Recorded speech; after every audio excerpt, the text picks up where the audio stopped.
జై శ్రీరామ్. హిందూ బంధువులారా, మీ అందరికీ ఒక విజ్ఞప్తి.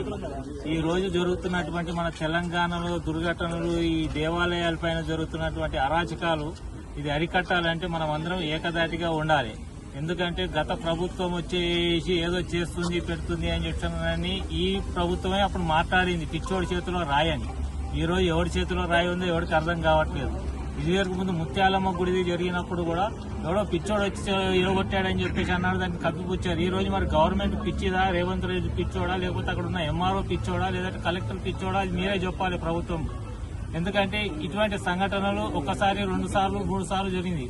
గతము కూడా ముఖ్యమంత్రి చెన్నారెడ్డి ఉన్న పీరియడ్ లో కూడా హిందూ ముస్లింలు గొడవలు తయారు చేయాలని చెప్పేసి అప్పటి నుంచి జరుగుతున్నటువంటి ఈ కాంగ్రెస్ ప్రభుత్వం ఒక అరాచకాలను అరికట్టాలంటే మన హిందువులు అందరం ఒక్కటి కావాలి.